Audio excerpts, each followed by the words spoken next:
In other news, at West Virginia Community College, anyone driving by the Wheeling campus today might have noticed the crime scene tape. They also saw people in gloves searching the commons. But there was no need for alarm. It just happened to be the students from the criminal justice program taking part in an outdoor mock crime scene. 7 News reporter Dan Mayer stopped by the campus and has a look at hands-on learning. In this hands-on exercise, 9 criminal justice students had the opportunity to reenact a mass shooting. Instructors set up the scene in 3 different locations throughout the campus. The situation involved 3 victims with only 1 surviving. There were 3 different crime teams whose task was to investigate the scene and collect evidence. That evidence would later be analyzed by the students in a crime lab. In addition, students interviewed the surviving victim. The weather has kind of played a little trick with us this morning, especially with all the foliage on the ground, but we're making do, so we're kind of having to walk them through the scenes to show them where the evidence has been planted. Members of the Wheeling Police Department also assisted in the exercise. The ultimate goal is to come as close to a real-life scenario as possible.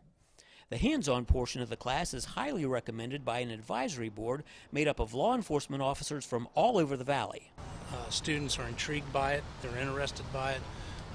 Law enforcement departments up and down the valley are interested in recruiting younger officers into the departments. There's recruiting drives all over the place. So we feel our part in this is to educate our students the best we can, prepare them for the workforce. Students say the hands-on opportunity provides experience they just can't get inside a traditional classroom. Getting to interview a victim, I mean, that's something you really can't do in class. You can be shown how to collect evidence in many different ways, but until you're really in the situation and interviewing somebody, you don't know how to do it.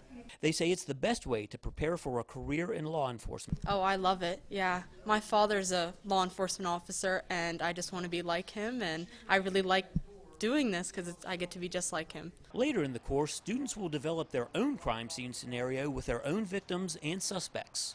Reporting for 7 News, Dan Mayers, working for you. Thank you, Dan.